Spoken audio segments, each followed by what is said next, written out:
नमस्कार, आप देख रहे हैं आप दी टुडे और मैं हूं आपके साथ वैशाली। आइए रुक करते हैं आज की खास खबर पर।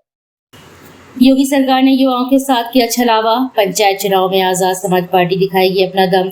झांसी में आज आजाद समाज पार्टी के तत्वाधान में अस्तित्व बचाओ बंधुत्व बनाओ प्रबुद्ध जन सम्मेलन में शिरकत करने आजाद समाज पार्टी के राष्ट्रीय अध्यक्ष व नगीना सीट से सांसद चंद्रशेखर आजाद झांसी पहुंचे, जहां उन्होंने पार्टी के कार्यकर्ताओं को संबोधित करते हुए कहा कि जब तक दलित और दबे कुचले लोग एक नहीं होते हैं तब तक उनका उत्पीड़न किया जाता रहेगा।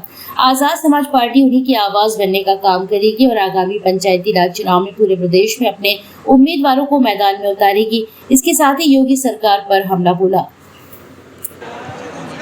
आज जो है पहला सम्मेलन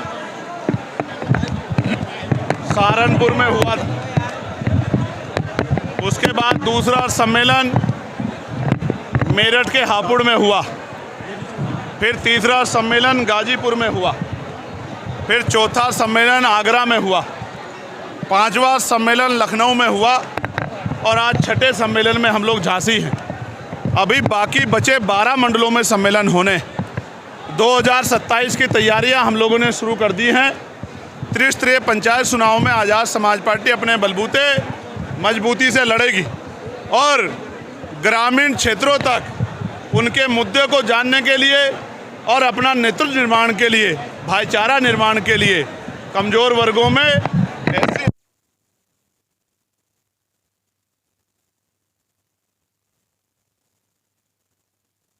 कमेटियां लगातार संघर्ष कर रही। मेरा भरोसा है आने वाले त्रिस्तरीय पंचायत चुनाव में आज़ाद समाज पार्टी उत्तर प्रदेश की सभी बड़ी पार्टियों के साथ खड़ी होगी और मैं ये कह सकता हूँ कि हो सकता है, क्योंकि ग्रामीण क्षेत्रों में बहुजन समाज का वोट ज़्यादा है, हक वंचित समाज का वोट ज़्यादा, तो हो सकता है सबसे बड़ी पार्टी उत्तर प्रदेश की बनकर निकले। और मेरा विश्वास है जिस तरह से मंडल में समीक्षा कार्यक्रम चल रहे हैं और हमारे द्वारा प्रबुद्ध जन सम्मेलन हो रहे हैं, एक बहुत मजबूत विकल्प आज़ाद समाज पार्टी बनेगी। जो सत्ता में है उन्हीं से चुनौती है। इस झांसी मंडल में 4, 3, 7 और 2 9 सीटें हैं और जहाँ तक मैं समझता हूँ इन पर बड़ा कब्जा भारतीय जनता पार्टी का है। तो पिछले चुनाव से हमें सीख मिली है कि कोई दूसरी पार्टी इनको हरा नहीं पाई है। तो आज़ाद समाज पार्टी मजबूती से अपनी जड़ों को मजबूत करेगी, बहुजन समाज में भाईचारा पैदा करेगी और जो सत्ता में दल है उसको हराने का काम करेगी। देखिए बहन जी हमारी बड़ी नेता हैं, मैं उनका सम्मान करता हूं, लेकिन आप ये भी देख रहे हैं उनके द्वारा महापुरुषों का आंदोलन आगे नहीं बढ़ पा रहा है। लगातार चुनाव वो लड़ रहे हैं, लोकसभा का चुनाव भी लड़ा, विधानसभा के चुनाव भी लड़े, लेकिन सफलता नहीं मिल रही है। लोगों का विश्वास आज़ाद समाज पार्टी की तरफ बढ़ रहा है। आज़ाद समाज पार्टी के युवा साथी ना दिन देखते, ना रात देखते, ना धूप देखते, ना आंधी देखते, ना तूफान देखते, ना भूखे प्यासा पेट देखते, लगातार संघर्ष करते हैं। पुलिस से पहले जाके गरीबों को न्याय दिलाने का काम करते हैं, उनकी आवाज़ उठाने का काम करते हैं, उनके लिए लड़ने का काम करते हैं, तमाम तरह के अन्याय जुल्म आरोप सहते हैं। इसलिए समाज भी ये देख रहा है कि जो हमारे लिए लड़ रहा है हम उसी को ताकत दें। जी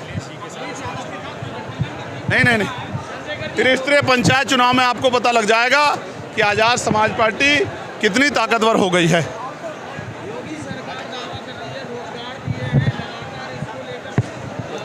योगी सरकार रोजगार के नाम पे झूठ बोल रही है। उन्होंने 69,000 शिक्षक भर्ती में पिछड़े और दलित वर्ग के बच्चों के नौकरियों को ठगने का काम किया है। कोई भर्ती ऐसे जिसमें घोटाला नहीं होता, जिसका पेपर लीक नहीं होता। इस सरकार ने तो दलित पिछड़ों का जीना जो है वो इसको उनका इतना बुरा हाल कर दिया है कि वो इंतज़ार देख रहे हैं कि 27 का चुनाव 26 में हो जाए।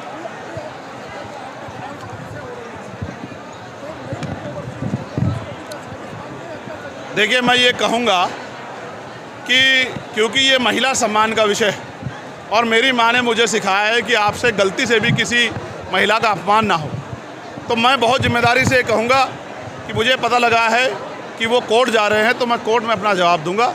बाकी मैं कोशिश करूंगा कि मेरी वजह से किसी का दिल ना दुखे। मैं सभी को का सम्मान करते हुए आगे बढ़ूंगा।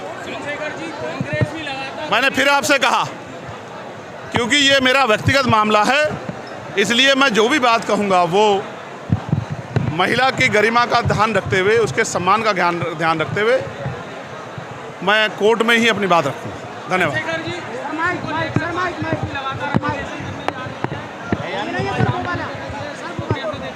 नहीं, मैं फिर आपसे कह दूं, उन पे बहुत लंबे समय सरकार रही है। ओबीसी को जातिगत जनगणना उन्होंने नहीं कराई और 52% ओबीसी को 52% आरक्षण उन्होंने नहीं दिया और ओबीसी आयोग उन्होंने नहीं बनाया और मंडल कमीशन की सिफारिशें उन्होंने लागू नहीं करी। तो आप सोचो क्या है।